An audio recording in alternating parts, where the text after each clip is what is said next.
Hi guys, welcome back to the channel. My name is Alethea, and on this channel I share all things motherhood, raising boys, home educating, and encouragement from a Christian perspective. In today's video, I just wanted to share a small snippet of some of the learning that we do with our boys every day.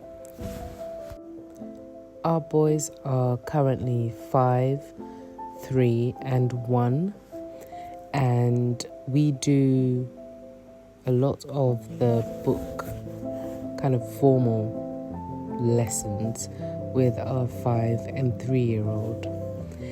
And with them being boys, at this stage of our education or learning journey, we are not so hard pressed in our household anyway, on being very strict with formal work. For us, it's really important that we lean into the aspect of play and allow the children to explore and enjoy their environment through play and through imagining, through learning, through developing a sense of wonder for the world around them and all the different things that they will experience each day. I find that trying to do a lot of formal learning with them at this stage is not always beneficial for them and for me, because they are very much high energy and we are learning or trying to understand what their learning styles are. And so for me, what I tend to do is very short bursts of which we consider to be the foundational basics, which are maths, a little bit of phonics, English, and penmanship.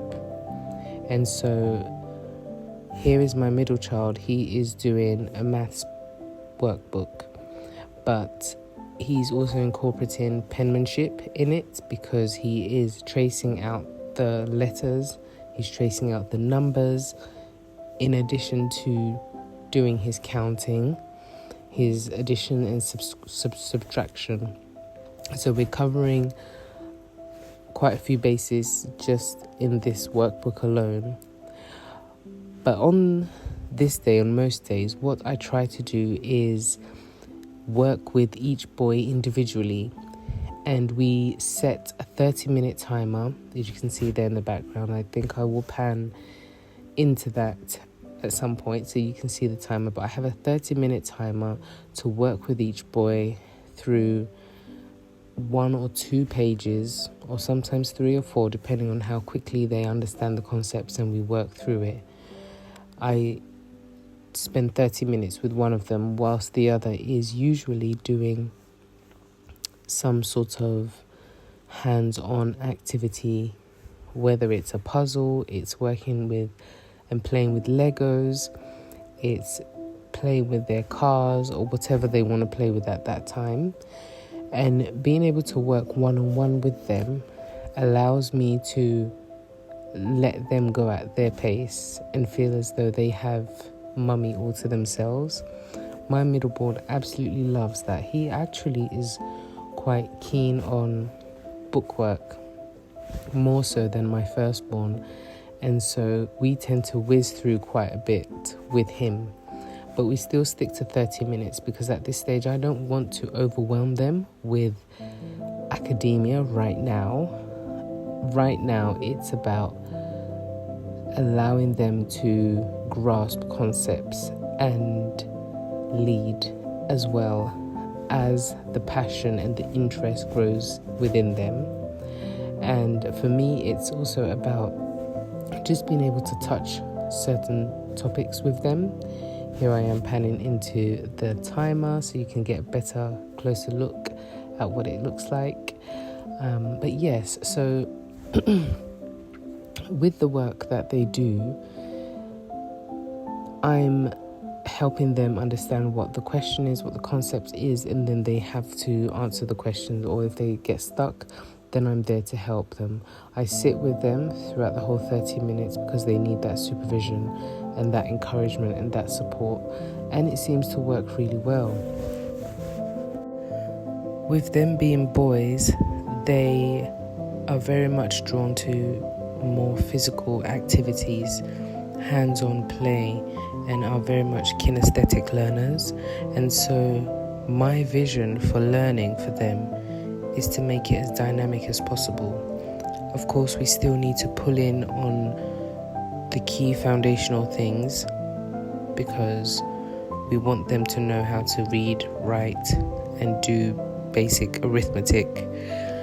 But having a vision for them and leaning into their learning styles is something that I'm very passionate about in wanting to learn more about, so that they can get the best out of the educational experience, and I can also get the best experience out of teaching them.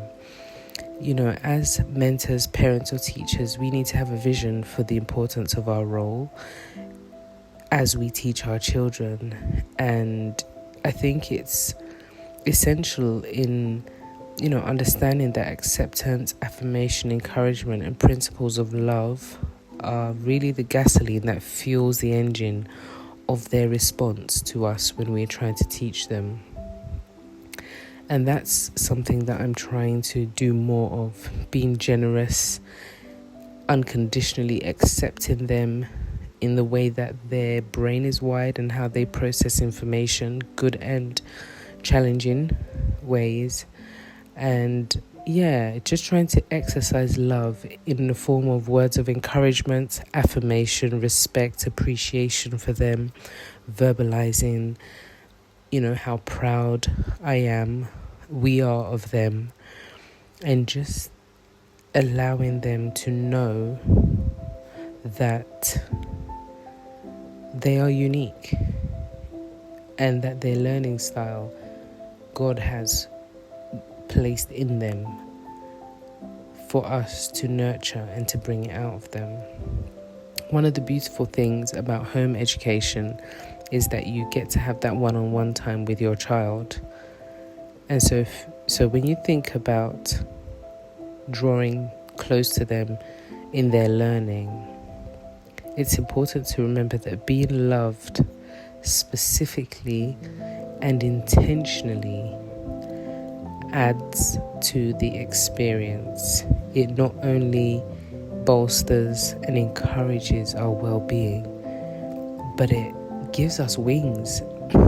As human beings, it makes us believe that anything is indeed possible. And so when we practice this with our children, when we teach and model this kind of love to them, we really empower them to have a strong belief in who they are and the gift that they are to this world. And so, our goal as teachers really is not to teach or to reach the minds and imaginations of our children with 1,000,001 facts. That's how I started approaching home education and teaching the boys, and I quickly realized that it wasn't working.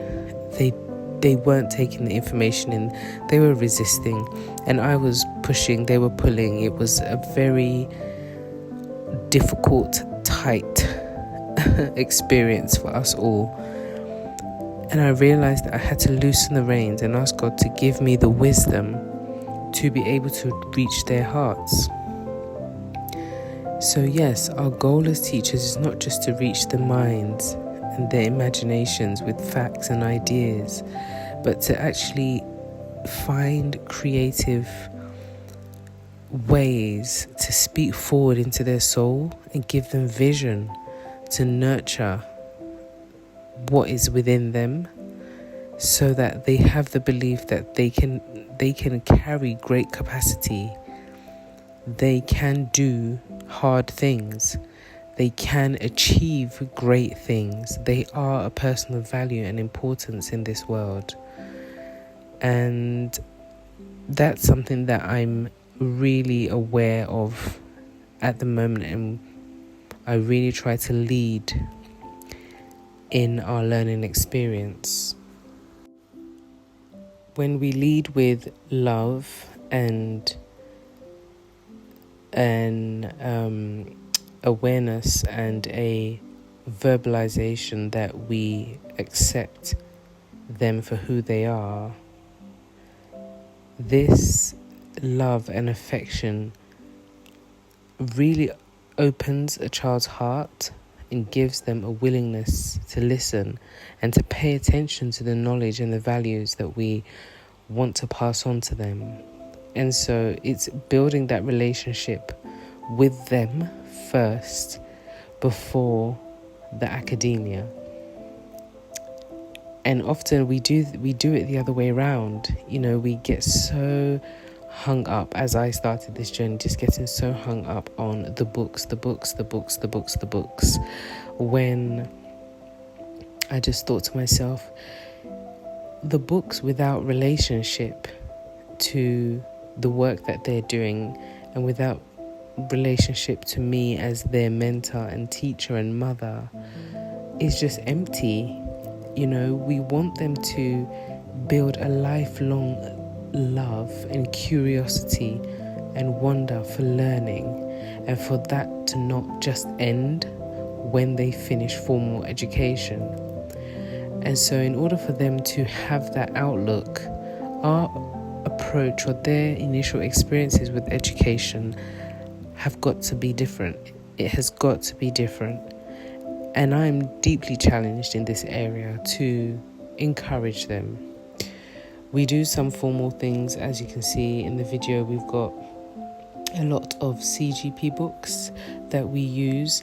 And again, we fly through 1 or 2 pages and then we move on, so that they don't get too overwhelmed or they get too restless or bored. I don't want them to get discouraged quickly. So this one is a phonics book, which is great. My eldest works his way through this, and we sit and we do it together. He reads the sentences, we look at the words, and he's able to understand what the question is asking of him. And if you watch in the video, in this particular task, he is meant to match the letter with the object. And it's so interesting just observing how he even draws the line from the letter to the object. He draws it in, so he goes around in swirls and swirls and swirls and swirls and swirls before he goes down to actually link it to the object. And as I was watching this, I thought it's so fascinating because it's perfectly reflective of how his brain is wired. My brain would just draw a straight line from the letter to the object. But he doesn't see that. He sees all sorts of different things. And just watching and observing him doing this, I just thought, wow, how interesting, because I could easily scold him for doing this. But he's really not doing anything wrong. He's following the lead of his brain, and this is how his brain works. And for me, it speaks of a lot of creativity. It speaks of, somebody who potentially, maybe he is a out-of-the-box thinker and not so much a conformist. I don't know, but it's so wonderful to be able to have this first-hand witness to what their learning style is like and how that can be developed over time with our love and our support. And so engaging with them, loving them, instructing them, seeing them for who they are, letting them know that we value them, we're not going to give up on them. We are here to do the work faithfully with them, because God has appointed us and given us the mandate and responsibility to care and to love them and to bring them up. We'll go a long way. We don't always have great days. Some days are quite difficult, when they really don't want to do anything, and sometimes I might push just to do half a page or one page just to keep that familiarity. But on some days when they're really not interested, we pause and then we bring it back again, and I may focus more on hands-on learning, experiential learning for them, something that they enjoy, because we want to make learning fun. So yes, I hope you've enjoyed a little bit of snippet of what we do in our day. All of this takes about 30 to 45 minutes, and then we move on with our day, and we do so many other things during the day. I hope this gives you a few ideas. If you are thinking or struggling to kind of connect with your boys, feel free to comment with any questions that you might have. I will link the workbooks that we have used down in the description box below. And yes, I will see you all in the next video. Thank you so much for watching. Thank you so much for engaging with the content, and I hope you have a blessed day. Take care. Bye.